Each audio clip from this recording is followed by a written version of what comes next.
السلام علیکم ورحمۃ اللہ وبرکاتہ۔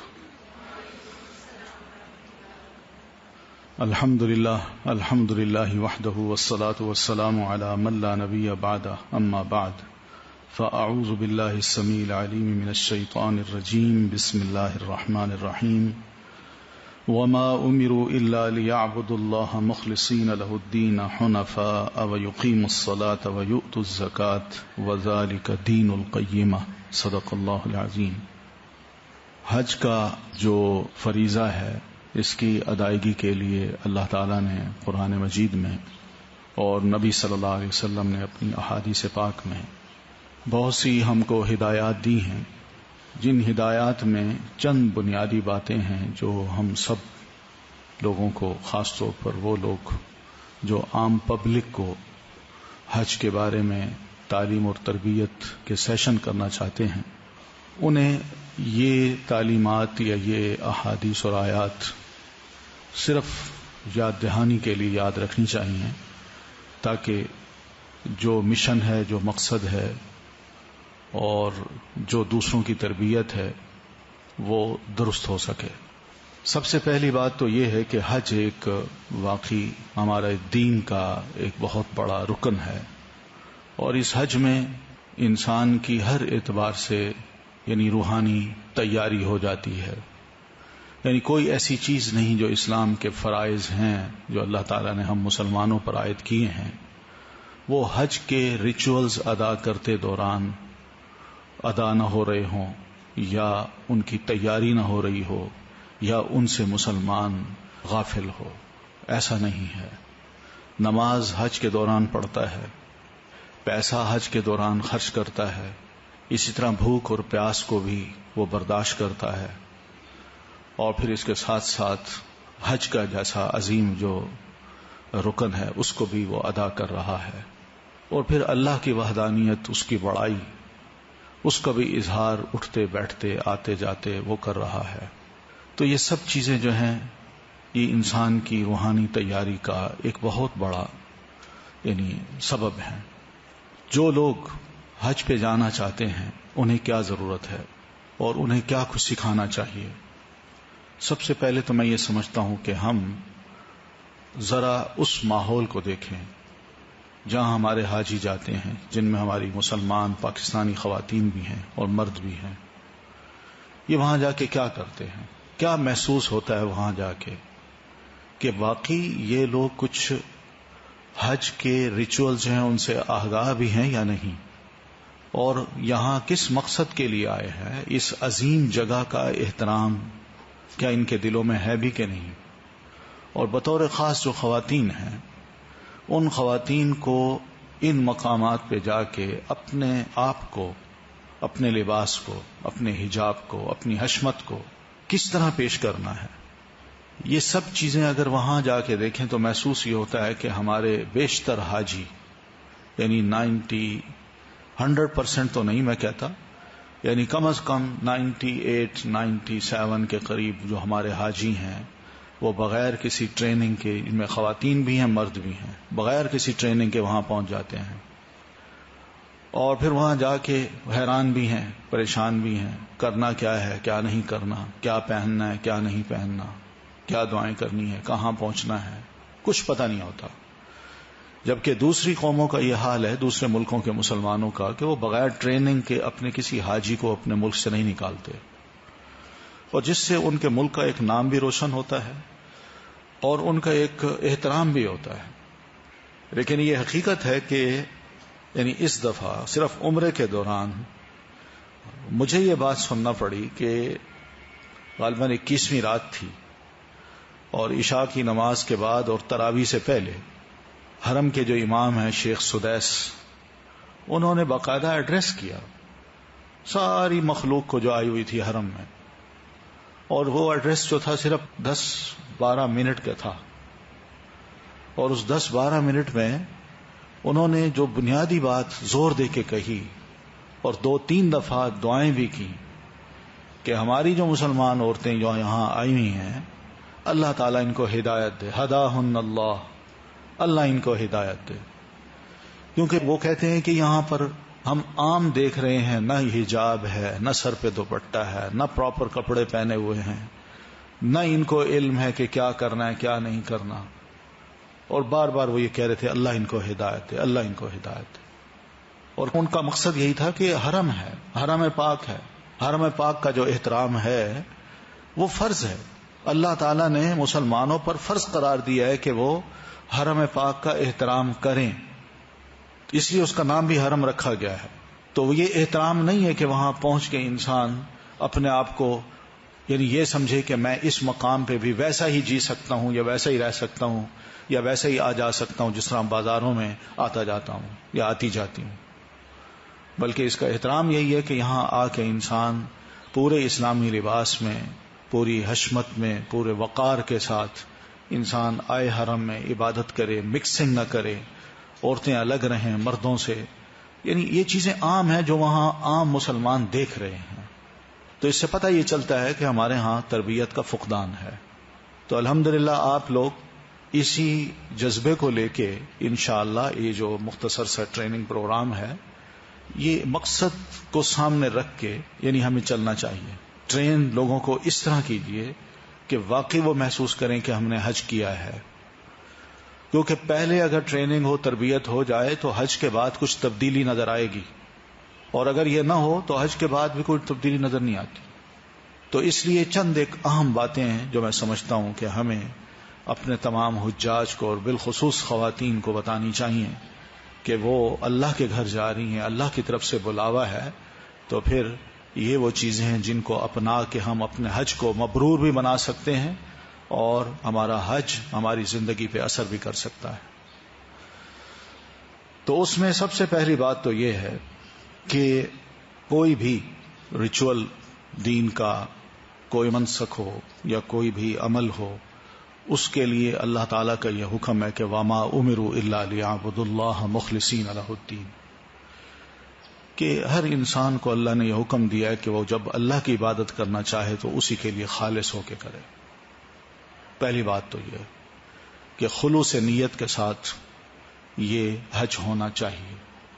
یعنی میں اللہ کے لیے یہ حج کرنا چاہتی ہوں، نہ حاجن کہلوانے کے لیے، اور نہ ہی اس لیے کہ میں جاؤں تو میری برادری کے لوگ آئیں، خواتین آئیں، بڑے آئیں، چھوٹے آئیں، مجھے ہار پہنائیں، رخصت کریں، اور جب میں واپس آؤں تو بڑا میرا استقبال ہو. نہیں، مخلصین لہ الدین، اور بغیر کسی اناؤنسمنٹ کے خاموشی کے ساتھ انسان جائے. ایک تو یہ کہ خالص اللہ کے لیے عبادت ہونی چاہیے، کسی اور کے لیے نہیں. یہ ایک بہت بڑی بات ہے جو شاید ہم مسلمان اکثر و بیشتر اس کو اگنور کر دیتے ہیں، نظر انداز کر دیتے ہیں کہ جب یہاں سے ہم نکلتے ہیں تو یہ اخلاص بہت کم نظر آتا ہے اور شہرت زیادہ نظر آتی ہے.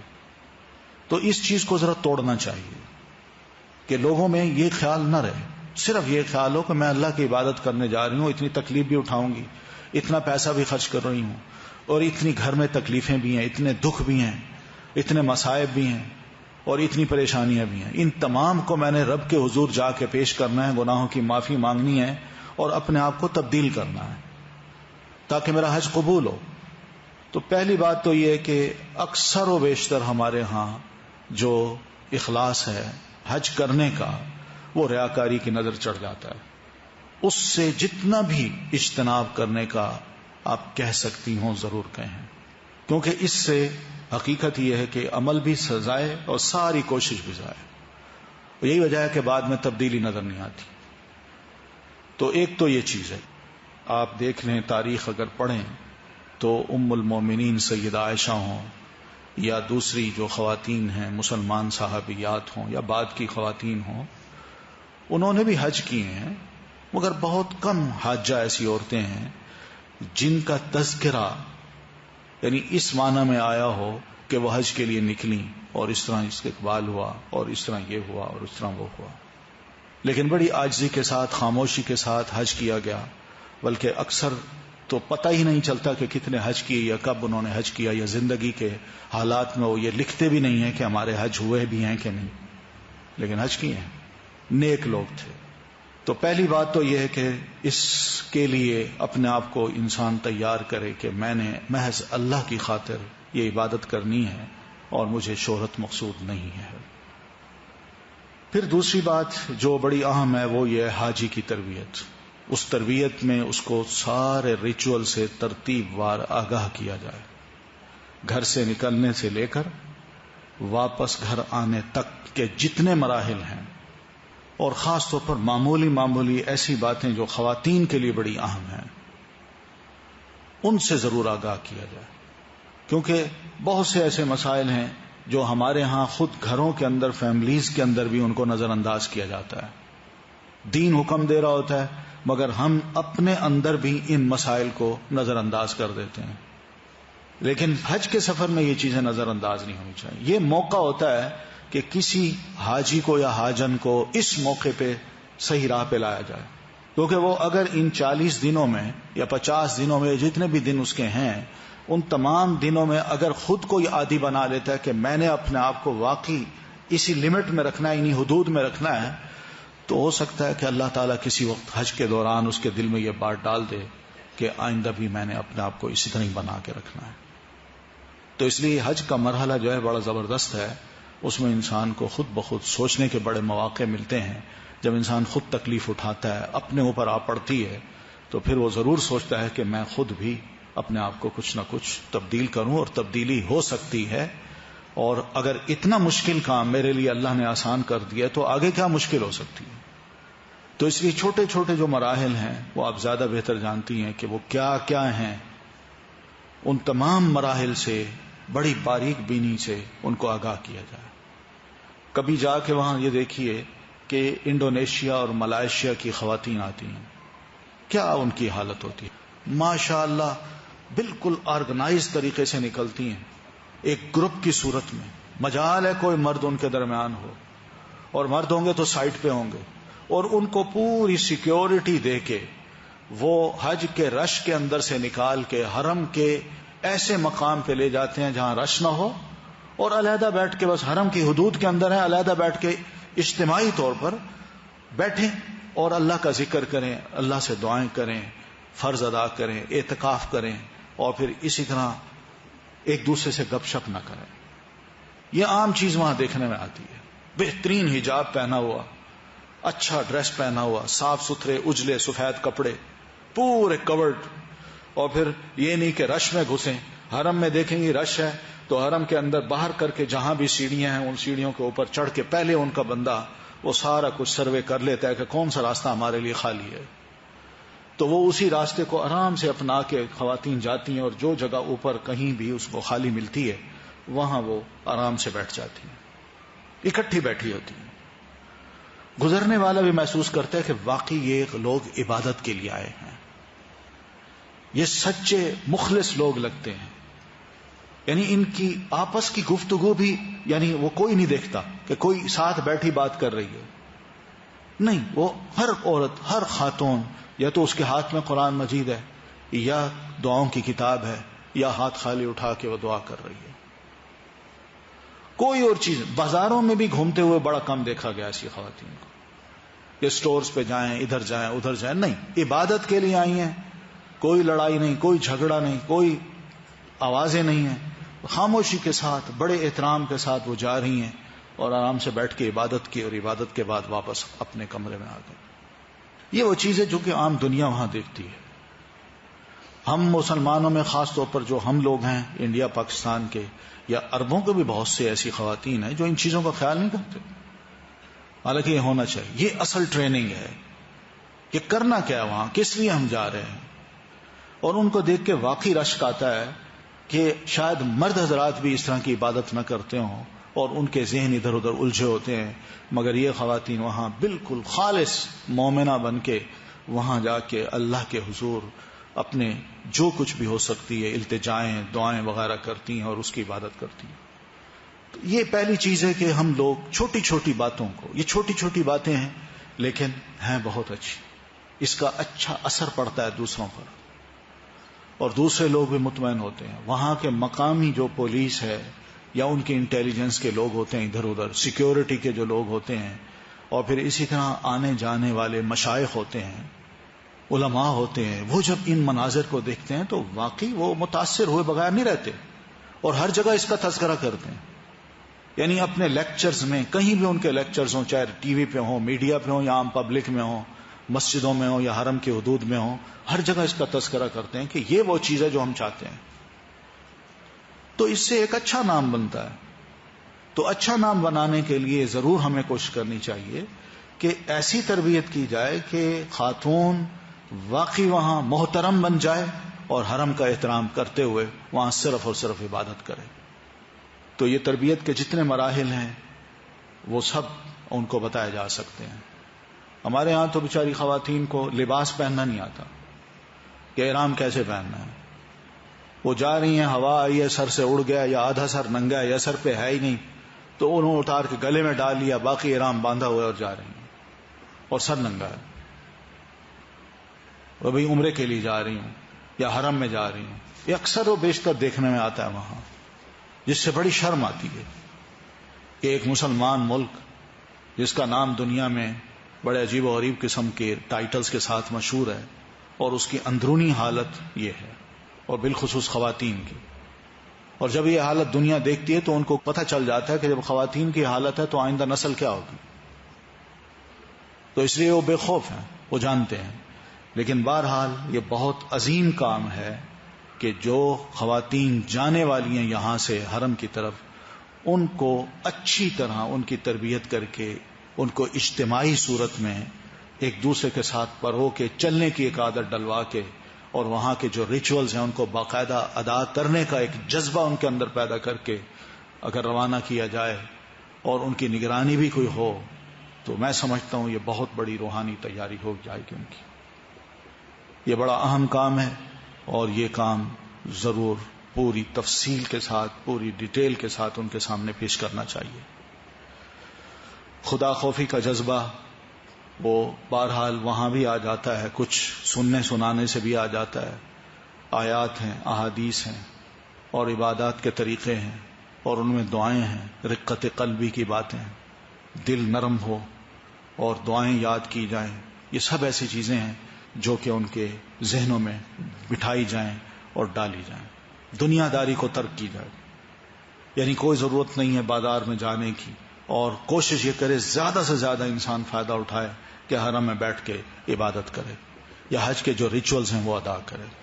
ٹھیک ہے، پریشانی آتی ہے، انسان تھک جاتا ہے، بیمار ہوتا ہے، بھوک پیاس، کھانا، ان سب کے مسائل ہوتے ہیں، لیکن ان سب کو برداشت کرنے کا ایک جذبہ جو ہے یہ بھی پہلے بتا دینا چاہیے کہ یہ حج کرنا کوئی اتنا آسان کام نہیں ہے. نہ خوف دلانا چاہیے اور نہ امید کرنا چاہیے، بلکہ جوش دے کے، ابھار کے، روحانی طور پر ان کو تیار کر کے ان تمام مشکلات کا سامنا کرنے کے لیے تیار کرنا چاہیے، اور اس کا اجر اور ثواب بتانا چاہیے کہ اس کا اتنا اجر ہے، اتنا ثواب ہے.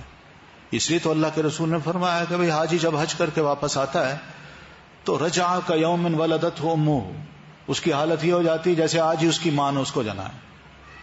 یعنی جس طرح ایک دن کا بچہ بغیر گناہ معصوم ہوتا ہے، حاجی بھی اس طرح معصوم ہو جاتا ہے. کوئی تھوڑا ثواب ہے، پھر حج قبول ہو جاتا ہے انسان کا. تو یہ سب چیزیں اس کے سامنے رکھنی چاہیے. باقی بہت سے ایسے مسائل بھی ہیں چھوٹے چھوٹے جو خواتین کے اور بھی ہیں، شرعی مسائل. تو یہ چھوٹی چھوٹی چیزیں ہیں جو ان کو پتہ ہونی چاہیے، معلوم ہونی چاہیے. یہ چیزیں بھی آپ ضرور ان کے اندر ابھاریے، تیار کیجیے، علمی طور پر ان کو آگاہ کیجیے.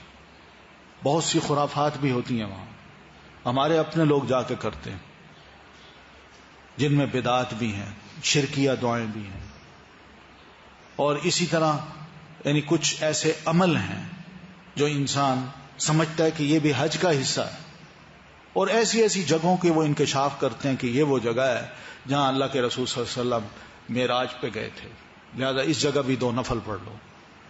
زیارتوں پہ جاؤ تو یہاں یہ کام کرنا ہے، یہاں یہ نفل پڑھنا ہے، یہاں یہ کرنا ہے، یہاں یہ کرنا ہے. یعنی ان کو گویا کہ حج کا حصہ بنا دیا جاتا ہے. ان خرافات سے بھی بچانے اور ان سے بھی آگاہ کرنے کی ضرورت ہے تاکہ وقت جو ہے وہ صحیح استعمال ہو اور حج کے مناسک ادا کیے جائیں اور ادھر ادھر خیال بالکل نہ جائے. یہ بھی بہت وقت کا بچاؤ ہوگا اور ان کو صحیح راہ پہ لانے کا ایک طریقہ ہوگا. پھر اسی طرح جو خاص طور پر اگر وہ اجتماعی طور پر لوگ جا رہے ہیں تو سعودی گورنمنٹ بھی یہی پسند کرتی ہے کہ اب پاکستان ہو یا انڈیا کے لوگ ہوں، وہ جب آئیں تو ایک گروپ کی صورت میں آئیں. تو جب گروپ کی صورت میں جائیں تو اس کی بھی کوئی اہمیت بتائی جائے کہ اجتماعی طور پر حج کرنے کا طریقہ کیا ہے. ایک انڈیویجول ہے وہ جاتا ہے اپنی طرف سے کر لیتا ہے، لیکن اجتماعی طور پر جب خواتین ہوں مردوں کے ساتھ تو اب یہاں پر یہ بھی طریقہ ان کو بتایا جا سکتا ہے کہ آپ خواتین کس طرح ان مردوں کے ساتھ رہیں جو غیر ہیں. مگر چونکہ ہمارا ایک گروپ ہے تو اس گروپ کی صورت میں خواتین کو کس طرح رہنا ہے، کیا لباس پہننا ہے، کون ہم میں سے آگے بڑھ کے ان سے بات کرے گا، ہر کوئی بات نہ کرے، کون بات کرے گا، اور جو بات کرے وہ کون ہو، اس کو ذمہ داری دی جائے. اور پھر اس کے ساتھ ساتھ پھر جب وہاں یعنی انسان جب چلے تو راستے میں ذکر اذکار کی جو نوبت آتی ہے تو وہ ذکر اذکار کس طرح کرنے ہیں، لبیک تلبیہ کیا کہنا ہے، کس طرح آواز نکالنی ہے، خواتین کی آواز کیسی ہو، مردوں کی کیسی ہو. تو یہ سب چھوٹی چھوٹی باتیں ہیں جن کو نظر انداز کیا جاتا ہے، اور شر جو ہے نا وہ بیچ میں آ جاتا ہے، شیطانی شر بیچ میں آ جاتا ہے، کئی نیک عمل برباد ہو جاتے ہیں. تو اس میں یہ ٹھیک ہے کہ عورت کو اللہ تعالیٰ نے یہ تو بتایا کہ وہ ذکر اذکار کرے، مگر وہ کس طرح کرے وہ نبی علیہ الصلوۃ والتسلیم کا بتایا ہوا طریقہ ہے. وہ اس میں کہیں پیچھے نہیں رہتی، اللہ اس کو ویسا ہی ثواب دے گا جیسے مردوں کو دیتا ہے، لیکن لمٹس میں رہ کے. یہاں سے جو تھوڑا بہت ادھر ادھر نکلنا ہے اس سے کیا گناہ ہو سکتا ہے، کیا واقعی ثواب مل سکتا ہے یا نہیں، یہ پھر ان کو بتایا جا سکتا ہے کہ نہیں. مثلا سائی کے دوران جو دوڑنے کی جگہ آتی ہے وہاں مردوں کو تو حکم ہے کہ وہ دوڑیں، لیکن عورت اگر دوڑنے لگ جائے تو اس کا کیا حکم ہے. تو عورتیں دوڑتی ہیں، بعض عورتیں دوڑتی ہیں، جبکہ مسئلہ یہ نہیں ہے. عورت کو کہا گیا وہ چلے، وہ آرام سے چلے. تو مردوں کو کہا گیا کہ وہ ذرا تیز تیز، ذرا ہلکے سے قدم اٹھا کے ذرا دوڑ کی طرح تیزی سے چلیں. بس اتنا ہے. اسی طرح آواز ہے، لبیک تلبیہ ہے.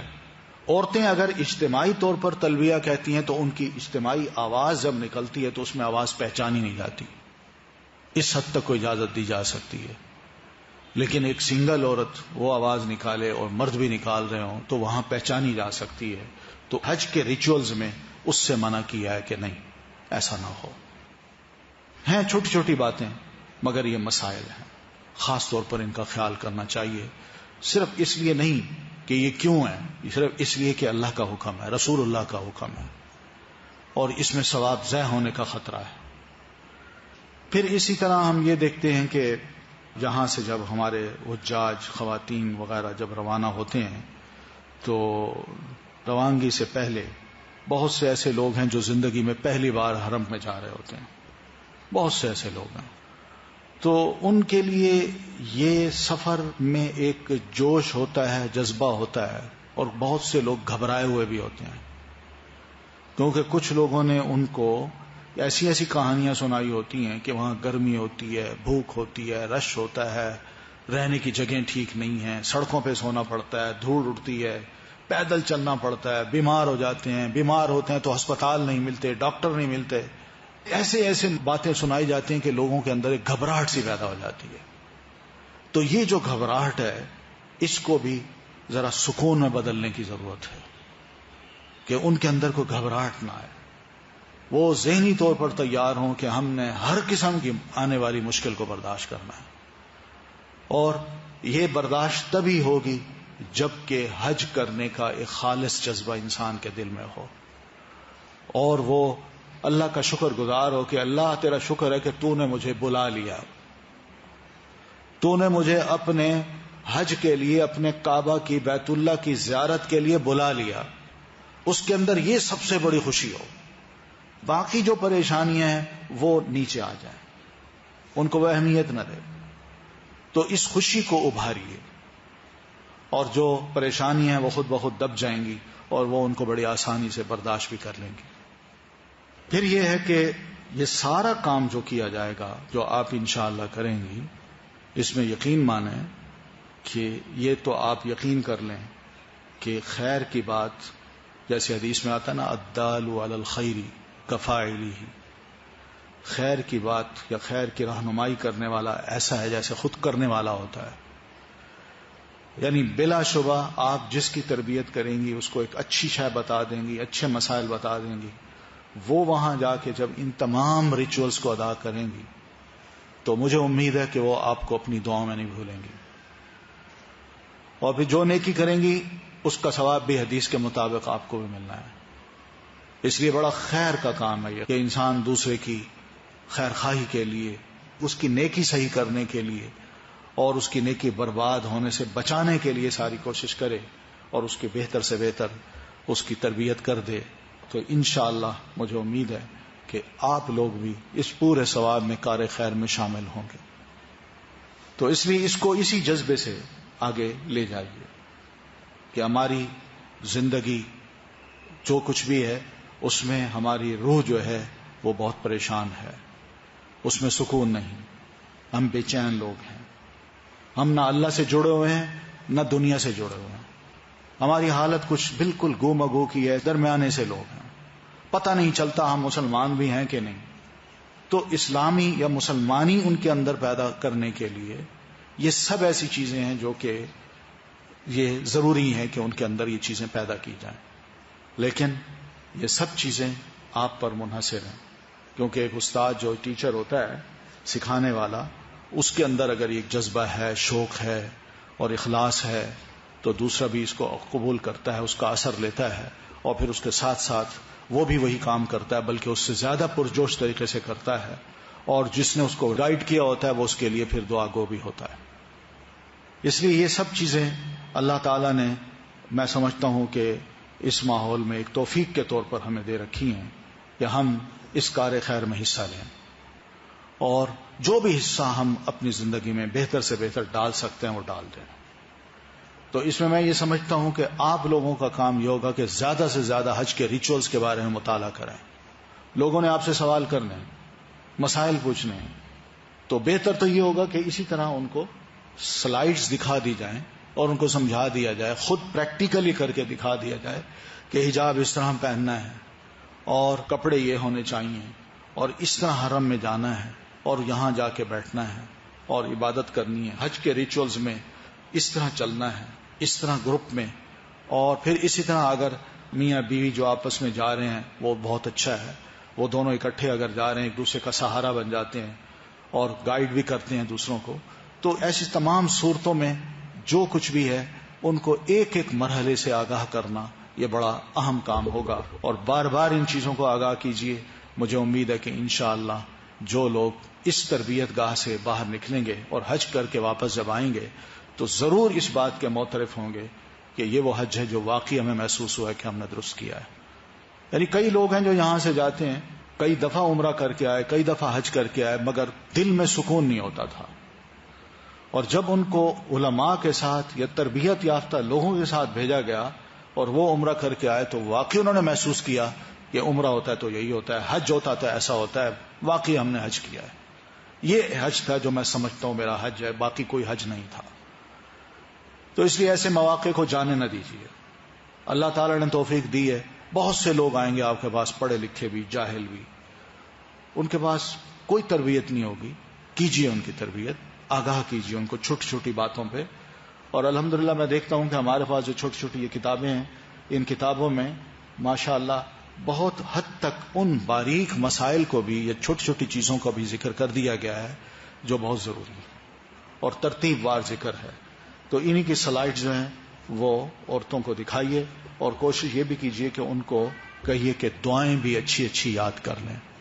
یہ مواقع ہیں اور دعاؤں کی اگر کوئی کیسٹ ہو سکے جو وہ بار بار سن سکیں تو وہ دعائیں اگر وہ یاد کر لیں تو ان کے لیے شاید اس سے بہتر اور کوئی چیز نہیں ہوگی.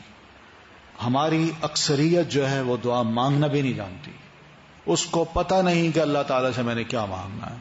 بس اتنا، اللہ معاف کر دے، اللہ میرا رزق بڑھا دے، اللہ فلاں کو شفا دے دے، یا اللہ میں ابھی سطح پر ہوں میری ترقی کر دے، اللہ میرا مکان آدھا بنا ہوا ہے باقی بنوا دے. یعنی یہ دعائیں ہوتی ہیں بس. اور کچھ نہیں. یعنی اپنی روح کے لیے، اپنی اولاد کی نیکی کے لیے، اور اپنے آپ کو دین کا ہمدرد بنانے کے لیے، مسلم امہ کا درد، مسلمانوں کے ساتھ جو بیت رہی ہے اس کا، پھر اسی طرح اللہ تعالیٰ کی صحیح پہچان اور دین جو نبی علیہ الصلوۃ والتسلیم نے ہم تک پہنچایا اس کا شکر. یہ سب ایسی چیزیں ہیں جس کو ہم اپنی دعاؤں میں نہیں کرتے. ہم یہ سمجھتے ہیں کہ ہمارے لیے سب سے اہم مسئلہ وہی ہے جس میں گرفتار ہوں، اور وہ مسئلہ میں نے خود بنایا ہوا ہے. یعنی میں نے خود اس کو مسئلہ بنایا، ورنہ وہ مسئلہ نہیں ہے، وہ میرے لیے بڑا اہم مسئلہ ہے. اور بعض لوگ تو وہاں جا کر بد دعائیں بھی کرتے ہیں اپنوں کے لیے، اور دل میں جو نفرت ہے اس کا اظہار کرتے ہیں رب کے سامنے، اور کسی کے بارے میں بغض، اناد، نفرت یا جوڑ توڑ کی دعائیں، یہ ساری ہیں جو وہاں ہوتی ہیں. یہ غلط چیزیں ہیں، ان سے بھی بچانا چاہیے لوگوں کو. اور بھلے بندے تم کس لیے جا رہے ہو وہاں؟ اپنے گناہوں پہ نظر کرو، اپنی کوتاہیوں پہ نظر کرو، اور اپنے پچھلے اعمال کو دیکھو، توبہ کرو ان سے، توبہ پہ اکسائیے ان کو کہ چھوڑیں ان تمام کاموں کو. یہ سب شیطانی وسوسے ہیں، اور کام وہ کریں جو اللہ کو پسند ہے، اور وہ یہی ہیں کہ کوئی گلے شکوے دوسروں کے نہیں کرنے. اپنے آپ کو رب کے حضور پیش کیجیے، اپنے آپ کو صاف کیجیے، اور اپنے گناہوں کا اعتراف کیجیے، اور رب کے حضور عہد کیجیے کہ اللہ آج کے بعد یہ کام نہیں ہوں گے. بس یہ چند ہیں چھوٹی چھوٹی چیزیں، مگر ہماری اکثریت یہ سمجھتی ہے کہ چونکہ میں وہاں جا رہی ہوں یا جا رہا ہوں تو اللہ نے میری دعا سننی ہے، تو میں کیوں نہ فلاں کے لیے دعا کر لوں یا فلاں پر دعا کر لوں تو موقع ہے.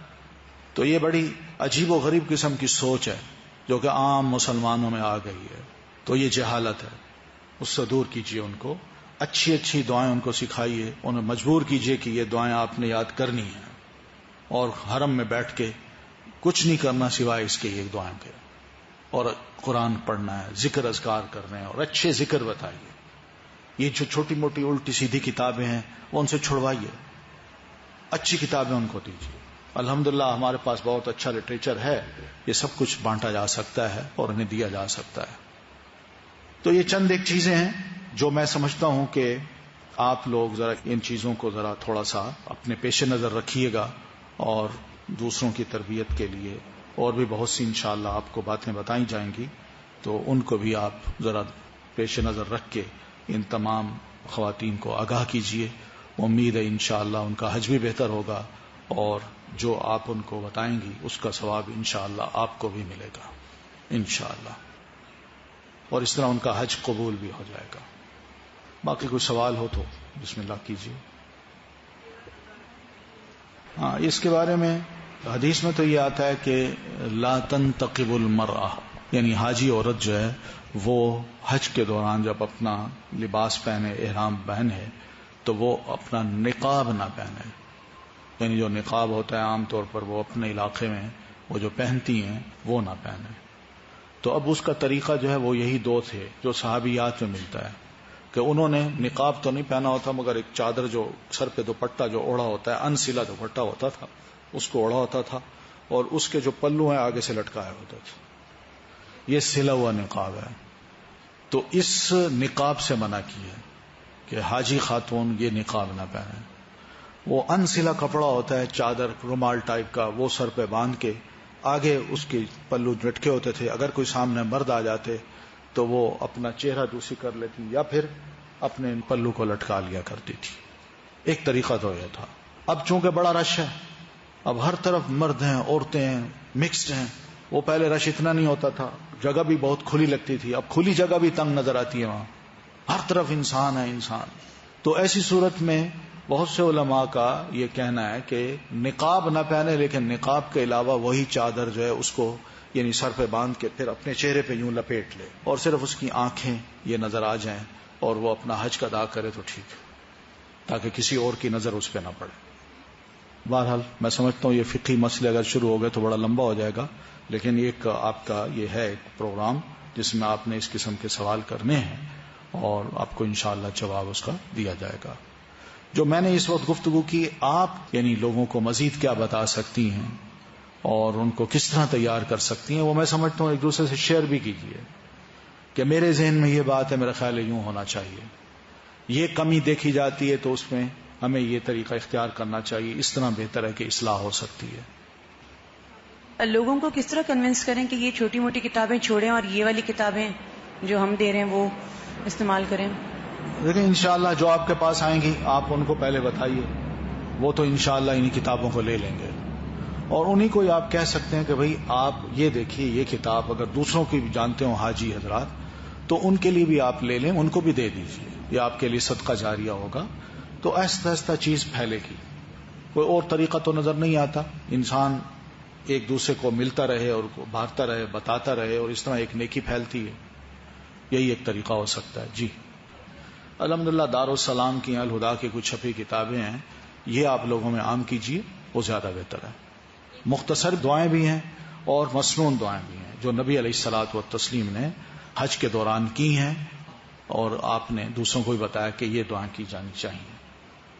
ایک چیز اور یہ کہ وہاں ہماری عورتوں کو صفائی کے بارے میں بتانے کی بھی بہت ضرورت ہے، چاہے وہ ٹوائلٹس ہوں، بالکل چاہے وہ منا ہو، چاہے جہاز ہو ہمارے، بالکل، اور جہاں کھاتے ہیں وہیں پر ہی چھلکے اور وہ چیزیں جوسز پھینک دینا، بہت سی چیزیں ہیں ایسی، بہت سی چیزیں ہیں جن کو یعنی اگر لکھنے بیٹھیں تو میں سمجھتا ہوں پورے صفحات بھر جائیں، لیکن وہی میں نے شروع میں عرض کیا کہ چھوٹی چھوٹی چیزوں تک کو آپ نوٹ کیجئے، خواتین کو بتائیے، صفائی ہے، ستھرائی ہے، اور پھر اس کے علاوہ جہاں رہنا ہے وہاں کھانے پینے ہیں، اور پھر راستے میں بیٹھنا ہے تو کس طرح بیٹھنا ہے اگر کوئی جگہ نہیں ملتی، تو یہ سب کچھ طریقے ہیں اس کے، ایک اچھے طریقے سے کہ دو گزرنے والے بھی سمجھیں کہ بھئی یہ قابل احترام لوگ ہیں اور واقعی یہ حرم کا احترام کرنے والے لوگ ہیں۔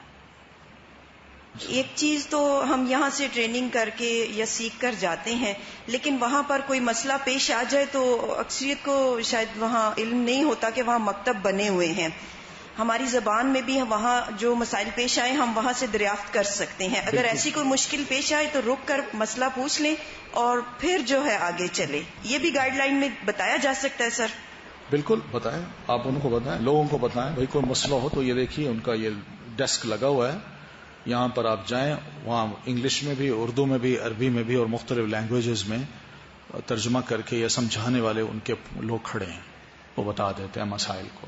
یہ بھی ضرور ان کو بتائیے، پبلک کو جو سیکھنے کے لیے آپ سے ہیں۔ تو السلام علیکم۔ وعلیکم السلام۔ حج پہ جو لوگ جا رہے ہوتے ہیں ان کو لوگ گفٹس کا کہتے ہیں کہ میرے لیے یہ بھی لانا، میرے لیے یہ بھی لانا، اور وہاں پر جا کر وہ حج سے زیادہ اس طرح دھیان دیتے ہیں کہ لوگ ناراض ہو جائیں گے، میں نے یہ بھی لے کے جانا ہے، یہ بھی لے کے جانا ہے۔ ہاں، اس قسم کے یہ بھی نہیں ہے، بلکہ یہاں تک دیتے ہیں کہ اپنے چٹ دے دیتے ہیں کہ یہ درخواست جا کے نا وہاں نبی علیہ السلام کو آپ کی قبر مبارک پہ جا کے پڑھ دینا، یہ میری ایک درخواست ہے۔ یعنی وہ درخواستیں بھی عجیب و غریب ہوتی ہیں، جیسے لوگ دیتے ہیں سوال کہ اللہ کے رسول میں نے بنیادیں تو ڈال دی ہیں، مکان آپ بنوا دیجیے، یعنی اس طرح کی عجیب، یہ بتائیے ان کو کہ یہ سب غلط باتیں ہیں، اللہ سنتا ہے۔ وہاں اس لیے جاتے ہیں کہ وہ اللہ کا گھر ہے، اللہ نے خود کہا ہے وہاں انسان کو ایک قربت مل جاتی ہے اللہ تعالیٰ کی، تو وہاں جو بھی آتا ہے وہ اگر گھر کا احترام کرتا ہے تو اللہ تعالیٰ بھی اس کا احترام کرتے ہوئے اس کی دعا سنتا ہے اور وہ قبول کرتا ہے۔ تو یہ سب چیزیں جو ہے نا بتانی چاہیے، تو انشاءاللہ اللہ سے جوڑیے ان کو، باقی سب سے کاٹیے۔ تو حقوق العباد جو ہے نا ان میں یہی ہوتا ہے کہ میں اگر کسی کو ملنے جا رہا ہوں اور میں نے اس کی غیبت کی ہے، میں اعتراف کروں کہ میں نے آپ کی عدم موجودگی میں آپ کی یہ غیبتیں کی تھیں، آپ مجھے معاف کر دیجیے۔ میں کہنا یہ چاہ رہا ہوں، حقوق العباد کے لیے بہانہ وہ بناتے ہیں نا کہ ہم اس لیے ملنے آئے ہیں کہ ہم چاہتے ہیں کہ حقوق العباد ہیں یہ، تو اس وقت ان کو احساس دلائیے کہ آپ نے حقوق العباد کی بات تو کر لی، اب جو کچھ ان کی عدم موجودگی میں آپ نے ان کے بارے میں کہا ہے یا کیا ہے، یا ان کا قرض دینا ہے، یا کوئی شے ایسے لوگ کے رکھی ہوئی ہے، یا کوئی زیادتیاں کر رہے ہیں، یہ سب معاف کروا لیجئے۔ انہیں کہیے جو پیسے دینے تو پیسے دے دیجئے ان کے، اور وعدہ کیجئے کہ بھئی مجھ سے غلطی ہوئی ہے، میں پیسے اتنے دے رہا ہوں، باقی بعد میں آ کے دے دوں گا۔ بس یہ طریقہ ہوتا ہے، یہ نہیں ہوتا کہ میں زبانی کہہ دیجیے میں جو کہ حقوق العباد ہیں اس لیے میں آپ کے پاس آیا ہوں لہذا میں جا رہا ہوں بس دعا کریں۔ نہیں، اعتراف کرے بندہ، اس لیے جو غلطیاں زیادتیاں دوسرے بھائی کے حق میں ہوئی ہیں وہ دنیا میں معاف کرانا ضروری ہیں، آخرت میں تو نقصان ہے۔ جو آپ کی گفتگو سے مجھے اندازہ ہوا کہ ہمیں یہ چھوٹی چھوٹی جو غلطیاں ہوتی ہیں ان سے نہ صرف خود بچنا ہے بلکہ دایانہ حج کرنا ہے، اور حج مبرور ہوتا بھی وہی ہے جو کہ خالص اللہ کی رضا کے لیے ہو اور حرام رزق سے بچ کے اور حلال روزی سے کیا ہوا ہو اور اللہ کے رسول کے طریقے پہ ہو، اور آپ کا زاد راہ جو ہے تقویٰ ہو. تقویٰ کے ساتھ ساتھ جو ہے اپنا بہترین زاد راہ یہ بھی ہونا چاہیے کہ ہم اپنے ساتھ اپنے یہ سارا خرچہ ہم اللہ کے لیے کر رہے تھے، اللہ کے راستے میں جاتے ہیں کھلے دل کے ساتھ، جہاں تک ہماری طاقت ہے ہم اپنی ساری ضروریات کی چیزیں ساتھ لے کے جائیں، بلکہ ضرورت سے زائد لے کے جائیں اگر آپ کے پاس طاقت ہے، تاکہ آس پاس کوئی آپ کا مسلمان بہن بھائی کو ضرورت ہو تو آپ چپکے سے اسے دیں. اور ساتھ دایانہ طریقے سے، جیسے آپ نے کہا یہاں سے پمفلٹس ہیں، لٹریچر ہے، اس کو خریدیں. اور حج کے خاص طور پہ جو مجھے لاسٹ ٹائم فیل ہوا کہ وہاں پہ لوگ جو ہیں، خواتین جو ہیں وہ بالکل ذوالحج کے 10 دنوں کی اہمیت کو بھی نہیں جانتی ہیں. تو اس دفعہ میں نے جو یہاں سے چیز خریدی ذوالحج کے جو 10 دن ہیں ان کی اہمیت کے بارے میں، تاکہ میں لوگوں کو وہاں جا کے ڈیوائڈ کر سکوں. جو ہی فرسٹ ذوالحج ہو تو ہمیں ان کی جو حرمت ہے وہ بتانی چاہیے. مجھے یہی فیل ہوا کہ وہاں جا کے اللہ کا اتنا بڑا دربار ہے، اگر وہ عنایت اتنا زیادہ کرتا ہے، ایک نماز کا ثواب 1,00,000 نماز کے ہے، تو وہاں پہ جو کرنے کا کام ہے اگر ہمیں اللہ کے اتنے بڑے دربار سے دھکا دے دیا گیا تو وہ بھی اتنا ہی برا ہے. اور ایک جو لاسٹ ٹائم مجھے ایکسپیرینس ہوا، میں اپنی ٹریننگ میں بھی بتاتی ہوں کہ جب ہم مکہ سے جانے والے تھے تو وہاں پہ وہ جو شخص آئے وہ تبلیغ کر رہے تھے اور کہہ رہے تھے 1,00,000 نیکی کا ثواب 5 منٹس کے بعد ختم ہو جائے گا. اور کچھ لوگ گاڑی میں سو رہے تھے، میری والدہ سو رہی تھی. سسٹر یقین کرے مجھے ایک دھکا سا جیسے محسوس ہوتا ہے نا، میرے دل کو دھچکا سا لگا اور میں بھاگ کے گئی اور میں نے کہا امی جی اٹھ جائے، اور باجی یہ تو بہت تھوڑا ٹائم رہ گیا. تو جو وقت کی قیمت ہے نا، یہ چند دن ہوتے ہیں بہت جلدی گزر جاتے ہیں. اور میرا ریگریٹ یہی تھا کہ جیسے ہمیں اپنی زبان کو ذکر اذکار سے اور بہترین کاموں سے کرنے چاہیے تھے، میں نے بہت لاس کیا. اس کو ہمیں بہت ضرور سامنے رکھنا چاہیے. بالکل صحیح، ایسے کہنا چاہیے، وقت بچائیں اور زبان کو نہ ہر وقت ذکر سے تر رکھیں. میں آخر میں یہ بات کہوں گا کہ دیکھیے وہ بڑا احترام کی جگہ ہے، اور حرم کا جو احترام ہے یا خانہ کعبہ اور اس کے ارد گرد مشاعر جن کو کہتے ہیں جہاں حج کے ریچولز ادا کیے جاتے ہیں، یہ سب جو ہے نا احترام کے قابل چیزیں ہیں. ان سب کا احترام ہونا چاہیے، اور یقین مانیں ہم اس کا احترام کریں تو اللہ بھی ہمارا احترام کرتا ہے. یہ میں نے دیکھا ہے. میں آپ کو ایک چھوٹی سی بات سنوں کہ 27ویں شب تھی، 27ویں کی رات، ہم نے امام صاحب کے ساتھ کوئی 10 رکعت تراویح پڑھی تھی، اور جب دوسرے امام آتے ہیں تو ان سے پہلے تو اناؤنسمنٹ یہ ہوئی کہ الصلاۃ علی المیتۃ رحمکم اللہ، کہ ایک عورت فوت ہوئی ہے اور اس کا نماز جنازہ پڑھنا ہے، صرف ایک عورت. اور اس وقت حرم پیک تھا، اوپر چھتیں، چاروں طرف انسانوں کا ہجوم. میں یہ سوچ رہا تھا کہ اللہ نے اس ایک عورت کے ساتھ کیا کیا ہے، معاملہ اس کو موت دی. وہ مغرب کے بعد فوت ہوئی ہے، کیونکہ ہر نماز کے بعد جنازے ہوتے ہیں، تو مغرب کے بعد فوت ہوئی ہے. اب کم از کم 4 سے لے کر 6 منٹ تک سارے نمازی انتظار کر رہے ہیں. ہوتا کیا ہے کہ امام صاحب جہاں نماز پڑھا رہے ہوتے ہیں وہ جگہ نہیں، وہاں سے چل کے وہ اس جگہ آتے ہیں جو انہوں نے اب ایک چوکٹا سا بنا رکھا ہے جہاں وہ میتیں رکھ دیتے ہیں، مائک لگا ہوا ہے. امام صاحب وہاں سے چل کے یوں آتے ہیں اور وہاں کھڑے ہو کے نماز پڑھاتے ہیں، اس کا وہاں میت رکھی ہوتی ہے. اب یہ ایک عورت کا احترام ہے کہ حرم میں اس کا جنازہ ہو رہا ہے، ساری مخلوق اس کے جنازے کے انتظار میں بیٹھ گئی ہے. میں کہتا ہوں 1 منٹ بیٹھنا بھی بڑی بات ہے. پھر اس کے بعد امام کعبہ جو ہے وہ چل کے آ رہے ہیں اور وہ اس کی نماز پڑھا رہے ہیں، اور پھر جتنے بھی لوگ ہیں وہ سب اس کے حق میں دعائیں کر رہے ہیں. اور یہ عام لوگ نہیں ہیں، جن میں بڑے بڑے علماء ہیں دنیا بھر کے، مشائخ ہیں، اللہ کے ولی نیک لوگ ہیں، حافظ قرآن ہیں، حدیث کے عالم ہیں، قرآن کے عالم ہیں، فقہ کے عالم ہیں، کیا کیا ان کے شاگرد ہیں دنیا بھر میں، کتنے نیک ہیں، وہ سب اس کا جنازہ پڑھ رہے ہیں. یہ معمولی بات ہے. یہ وہ احترام ہے جو اللہ تعالیٰ انسان کو مرنے کے بعد بھی وہاں دیتا ہے. اس لیے یہ چیزیں جو ہیں قابل غور ہیں ہم سب کے لیے کہ حرم اور اس کا احترام وہ اسی سے ہی پیدا ہوگا جب کہ دل میں تقویٰ ہوگا. تو اللہ تعالیٰ آپ کو بھی توفیق دے کہ آپ جو مشن لے کے اب نکل رہی ہیں اور عام پبلک کو جو بالکل ہی یعنی ناواقف ہے ان چیزوں سے، لا علم ہے، آپ ان کو سمجھانے جا رہی ہیں. آپ کے لیے دعا ہے کہ اللہ تعالیٰ آپ کے منہ سے اچھے الفاظ نکلوائے، مؤثر الفاظ نکلوائے کہ ان کے دلوں میں اتریں اور وہ واقعی یہاں سے اس نیت کے ساتھ جائیں کہ ہم حج وہ کرنا چاہتے ہیں جو حج مبرور یا حج مقبول ہوتا ہے. تو میں انہی کلمات کے ساتھ اجازت چاہتا ہوں. السلام علیکم ورحمۃ اللہ وبرکاتہ.